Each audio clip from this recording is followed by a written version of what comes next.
What is up, everyone? My name is Jack Zaffel, coming at you live with a review, and today I will be reviewing NXT TakeOver War Games, which took place today, and NXT delivering the goods again. Ah, man.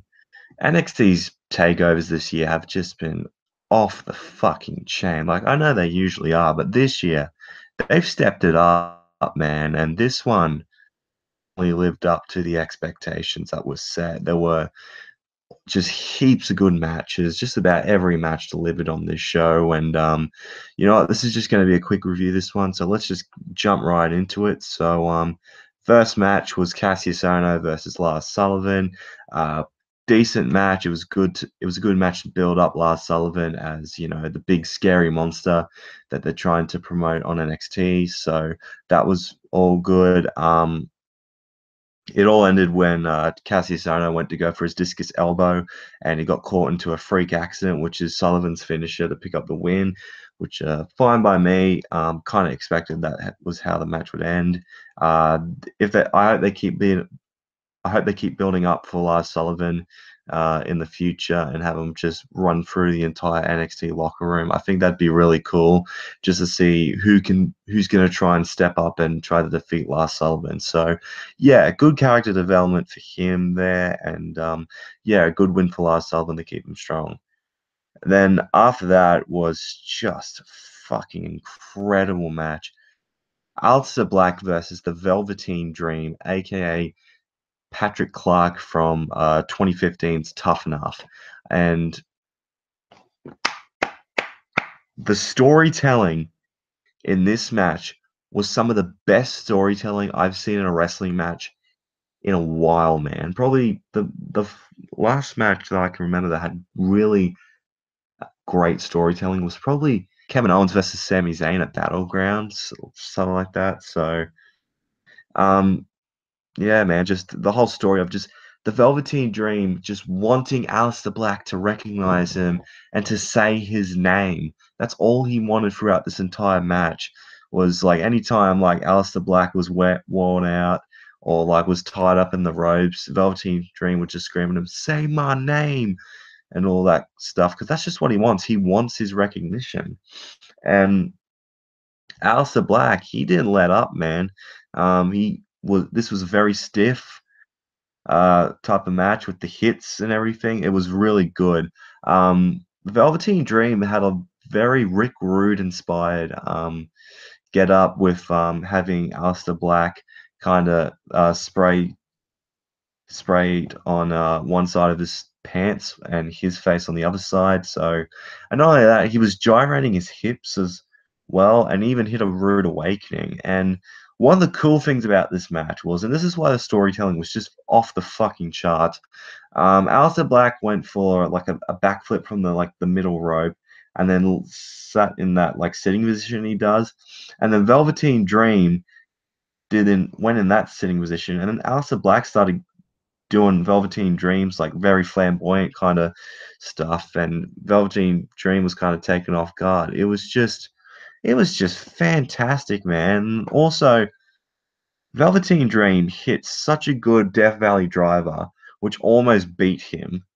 But how this all ended, Aleister Black just hit a crazy black mass to get the win, and the match was just storytelling 101 right here.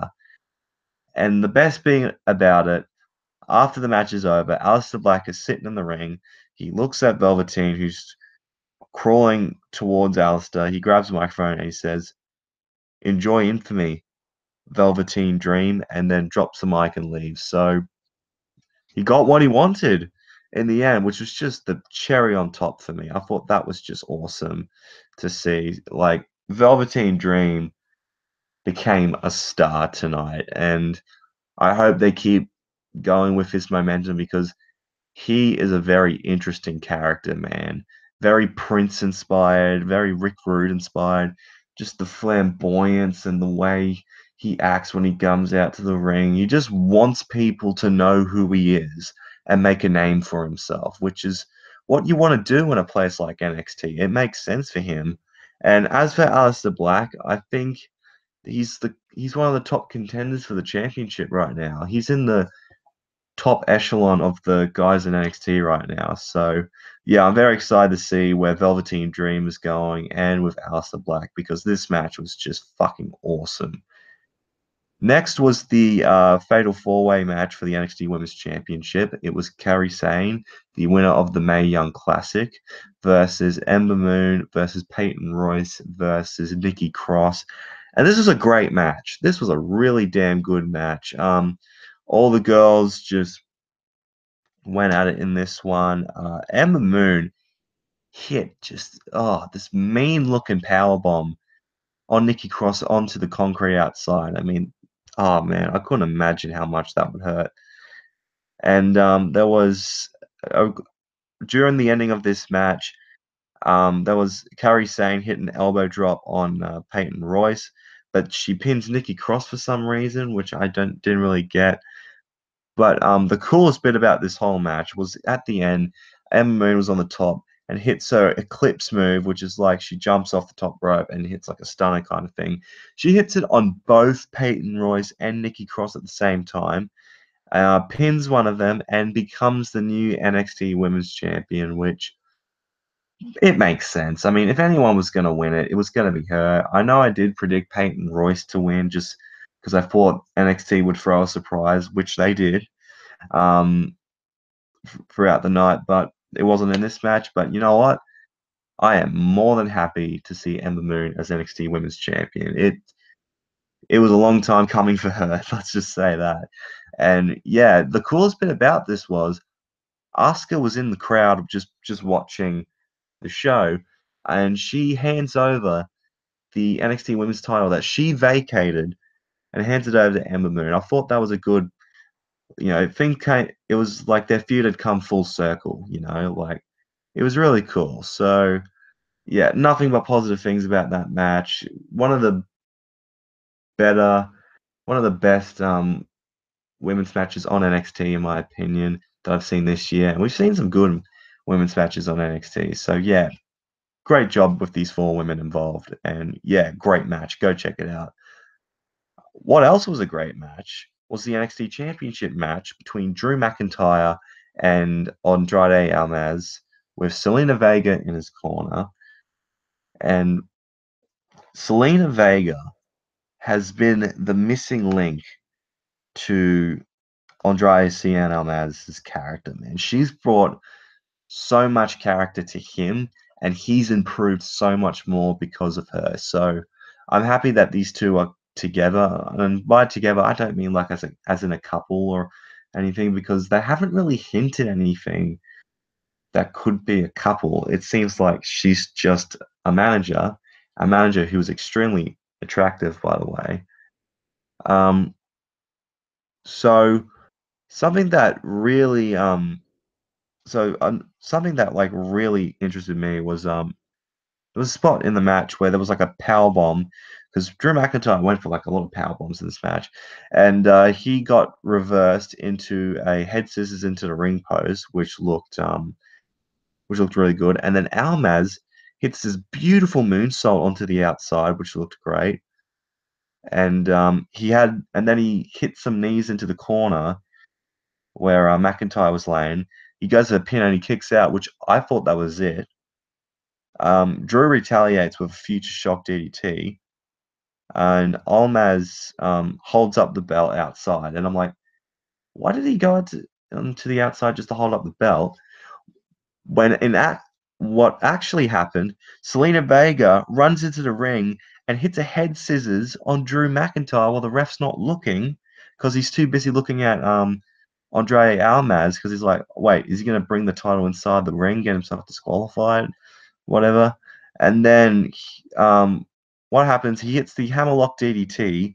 Drew kicks out, which I thought, which was one of the craziest near falls of the night.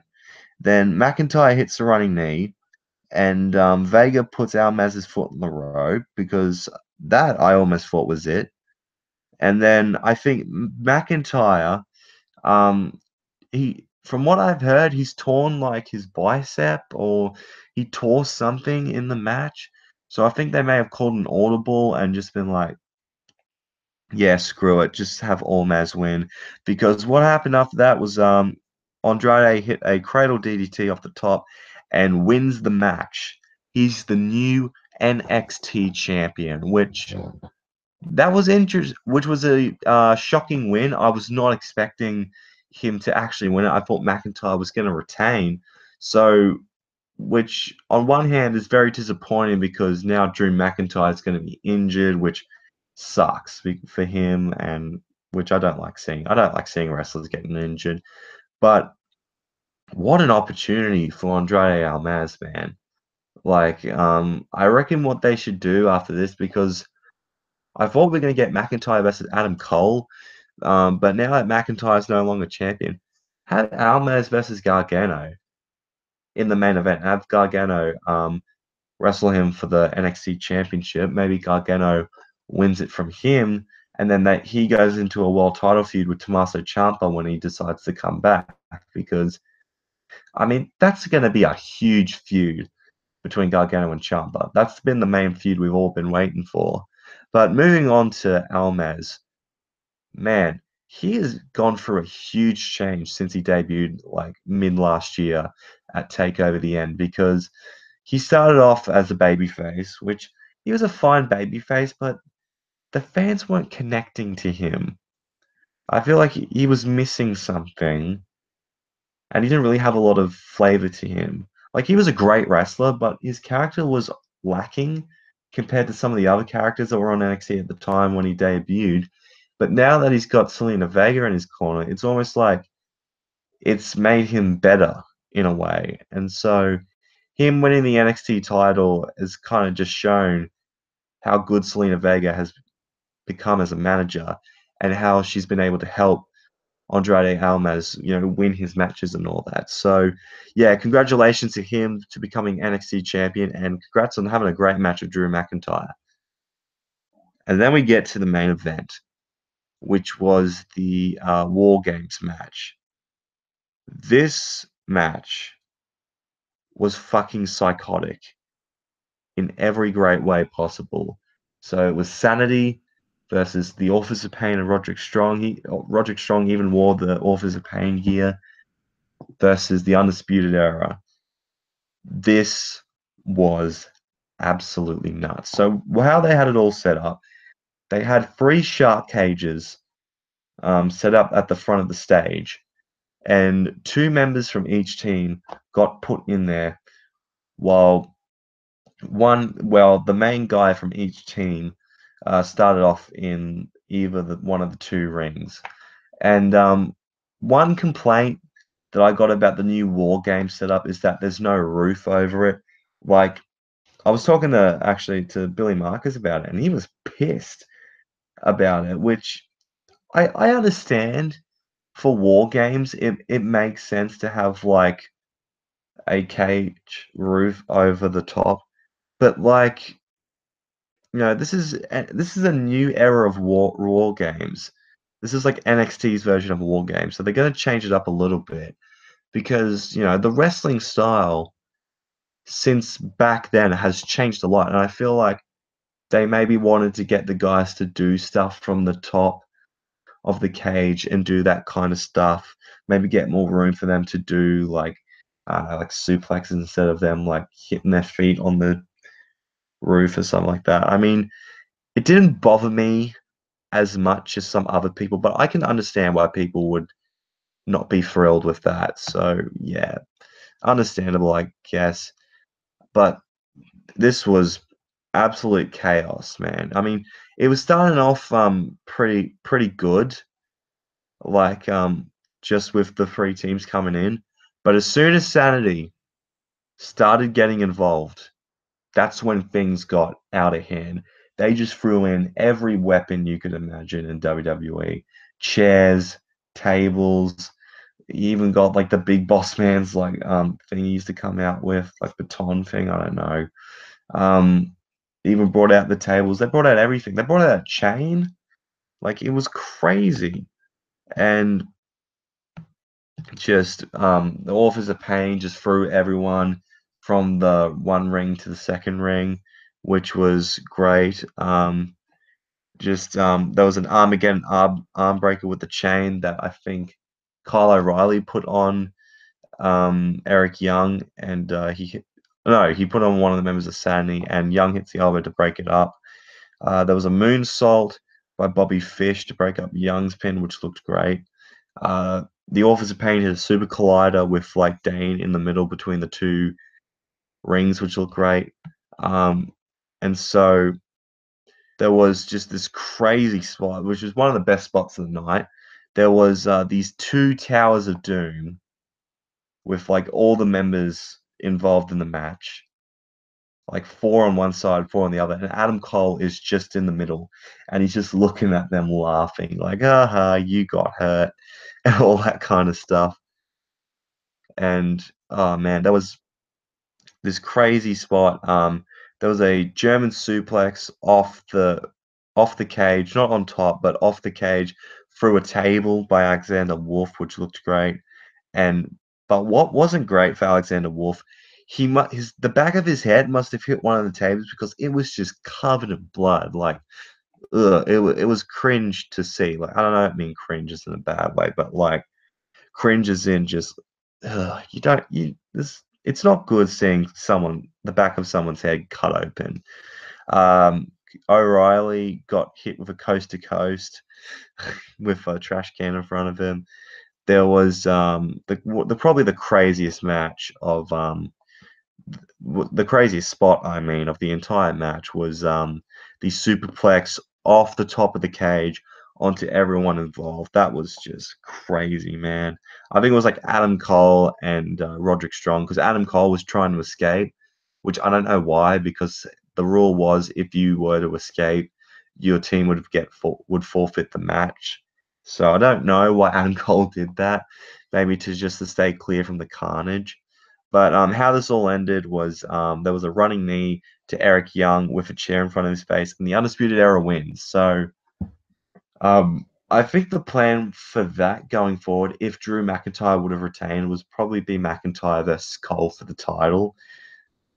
Which now I'm not sure what they're going to do for TakeOver Philadelphia next year, because that's the next TakeOver event. I don't know, man. I mean, Adam Cole has to be in like a big feud with someone. Maybe Aleister Black. I'm just throwing names. Maybe Roderick Strong, because they've been kind of having a storyline at the moment where they tried to get Roderick Strong to join the Undisputed Era, but he said, nah, fuck off. So they could have a feud between them. I mean, it makes sense. They're two high-profile guys on NXT, so it wouldn't be like something out of the blue. And as for O'Fish and Riley, Red Dragon, I get. Do they even call themselves Red Dragon? I don't think so. In NXT anyway. I think they need to go after those NXT tag titles and probably win it off Sanity, and they can become the NXT tag team champions. So that's how I see things planning out in the future. But then again, this is NXT, so who knows what they can do in the future. But I'm not going to be disappointed either way, because NXT TakeOver WarGames was an incredible event. WarGames, the match was just incredible.